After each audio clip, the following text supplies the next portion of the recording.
अस्सलामुअलैकुम students lecture number 10 में हमने स्टडी किया था कि किसी भी शेल में ज़्यादा से ज़्यादा कितने इलेक्ट्रॉन्स अकोमोडेट हो सकते हैं और एक शेल में कितने जो है वो सब शेल्स आ सकते हैं। आज का जो हमारा टॉपिक है उसमें हम डिस्कस करेंगे कि किसी भी एटम में इलेक्ट्रॉन्स किस हिसाब से किस तरतीब से अरेंज होते हैं।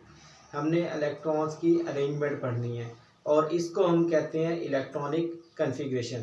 Electronic configuration arrangement of electron है around the nucleus in various shells and sub shells according to increasing energy levels. मतलब कि हमारे पास एक एलिमेंट है जिसका नाम है कार्बन, इसका एटॉमिक नंबर है 6 और इसके पास जो नंबर ऑफ इलेक्ट्रॉन्स हैं उनकी तादाद भी 6 है। न्यूट्रल एटम है, इसके ऊपर कोई चार्ज नहीं है, तो इसकी जो इलेक्ट्रॉनिक कन्फिग्रेशन होगी अकॉर्डिंग टू शेल।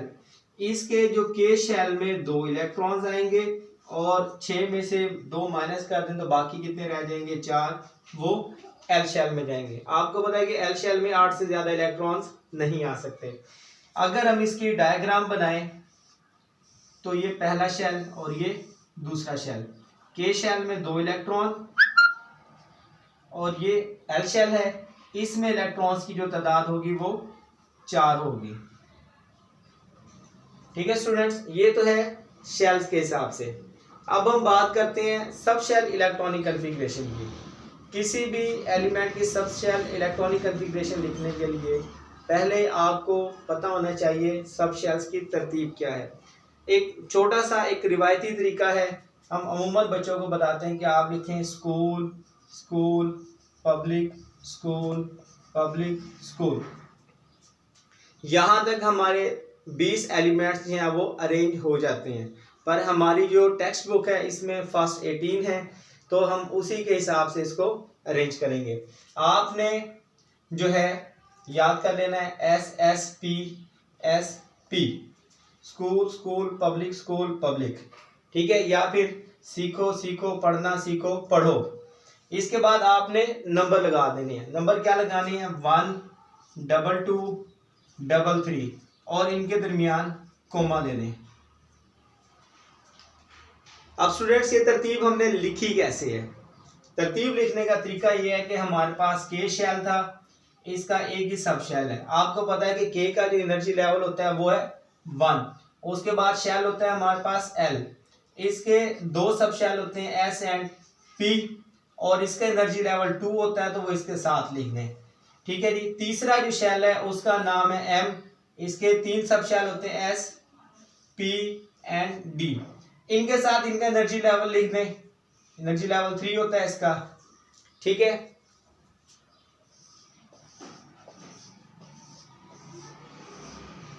अब according to of the principle electron जो है सबसे पहले लो एनर्जी लेवल में जाएगा, 1s आ गया, उसके बाद वो 2s में जाएगा, 2s आ गया, फिर 2p में 2p आ गया, 2p के बाद 3s में ये 3s हो गया और उसके बाद 3p के बाद 3s के बाद 3p में। ठीक है, अब आपने ये देखना है कि इनकी मैक्सिमम कैपेसिटी कितनी है किसी भी सब शेल की। सब शेल की ज्यादा से ज्यादा कैपेसिटी एस सब शेल में 2 इलेक्ट्रॉन्स आते हैं, P में 6, D में 10 एंड F में 14। तो हम जो यहाँ पे यूज कर रहे हैं इलेक्ट्रॉनिक कन्फिग्रेशन वो S और P वाली कर रहे हैं, अभी D और F वाले हमारे बुक में नहीं है, तो उसी के हिसाब से हम इनको याद रखेंगे। तो जो कार्बन की इलेक्ट्रॉनिक कन्फिग्रेशन 6 वाली थी KLMN के हिसाब से, तो वो सब शेल इलेक्ट्रॉनिक कन्फिग्रेशन बन जाएगी 1s2 2s2। तो कितने इलेक्ट्रॉन हो गए 4, बाकी रह गए 2 और उसके बाद आ जाएंगे 2p2, तो 2 इलेक्ट्रॉन आ गए p ऑर्बिटल में। इसी तरह एक हमारे पास एलिमेंट है फ्लोरीन, एटॉमिक नंबर 9, इसके पास जो नंबर ऑफ इलेक्ट्रॉन्स हैं उनकी तादाद भी है 9।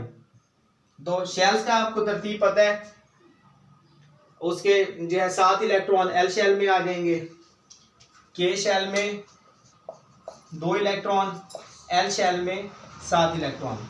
जब हम बात करते हैं सब शेल की तो वही बात उसकी इलेक्ट्रॉनिक कन्फिग्रेशन ऑफ फ्लोरीन, तो ये बन जाएगी 1s2 2s2 कितने हो गए ये 4, और उसके बाद 2p, तो टोटल 9 है, तो 2 + 2 4 और 9 - 4 = 5, वो आ जाएंगे p ऑर्बिटल में। ठीक है जी। तो इसी तरह एक और एलिमेंट देखें, सोडियम 11। सोडियम 11 इलेक्ट्रॉन्स की तादाद इसके पास 11 है। इसके के शेल में 2 इलेक्ट्रॉन्स, एल शेल में 8 इलेक्ट्रॉन और एम शेल में 1 इलेक्ट्रॉन है। ठीक है, तो इसकी सब शेल इलेक्ट्रॉनिक कॉन्फ़िगरेशन बनेगी 1s2 2s2 2p6 3s1। ठीक है स्टूडेंट्स, ये नहीं करना है कि आपने जनाब साहब 2p7 कर दें, p में 6 से ज्यादा इलेक्ट्रॉन्स नहीं आ सकते। तो स्टूडेंट्स आप अपनी इसकी प्रैक्टिस को कंटिन्यू करें और इसको जो भी 18 एलिमेंट्स की हमारी बुक में तरतीब दी हुई है आप उसको मुकम्मल तौर पर याद करें।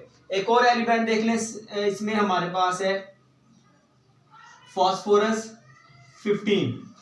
ठीक है, इलेक्ट्रॉन्स की तादाद कितनी होगी इसके पास? इसके पास कितने इलेक्ट्रॉन्स होंगे? 5। ठीक है जी। तो इसकी शेल के हिसाब से देखें, के शेल में 2, एल शेल में 8 और एम शेल में इलेक्ट्रॉन्स की तादाद कितनी हो जाएगी? 8 और 2 10 और 5 15। ठीक है, एम शेल में 5 इलेक्ट्रॉन्स होंगे। तो सब शेल इलेक्ट्रॉनिक कॉन्फ़िगरेशन आप इसकी देखें 1s2 2s2 2p6। ठीक है जी, 2p6 यहाँ तक 10 हो गए। फिर 3s2 और 3s2 और 3p के बाद ये हो गए 2 और 2 4 और 6 10 और 2 12 और 15 पूरे करने हैं, तो इसमें आ जाएंगे 3 इलेक्ट्रॉन्स। ठीक है स्टूडेंट्स। अच्छा, अब ये मैंने आपको शेल के हिसाब से भी इलेक्ट्रॉनिक कॉन्फ़िगरेशन लिख के दिखाई है, सब शेल के हिसाब से भी। यहाँ से एमसीक्यूज हमारे किस हिसाब से बनते हैं, वो अक्सर सवाल पूछ लेते हैं जी। जो एक एलिमेंट है उसका एटॉमिक नंबर 9 है, उसके एल शेल में इलेक्ट्रॉन्स की तादाद कितनी होगी? आप कहेंगे 7 है। ठीक है, इसी तरह हमारी बुक में एक एमसीक्यू है, वो कहते हैं कि एक एलिमेंट है उसका एटॉमिक नंबर 15 है, उसके एल शेल में इलेक्ट्रॉन्स की तादाद। तो बेटा वो तो अंडरस्टूड बात है कि अगर उसमें एम शेल इन्वॉल्व हो रहा है तो पहले एल शेल कंप्लीट होगा, तो एल शेल में 8 इलेक्ट्रॉन्स होंगे। तो स्टूडेंट्स आपने इलेक्ट्रॉनिक कॉन्फ़िगरेशन को एज अ शॉर्ट क्वेश्चन ही रेडी करना है, इसमें से एमसीक्यू भी बन सकते हैं। तो इसके लिए आप बहुत ज़्यादा मेहनत करें, इसको कोशिश करें, इसको समझें और याद करें। Thank you boss.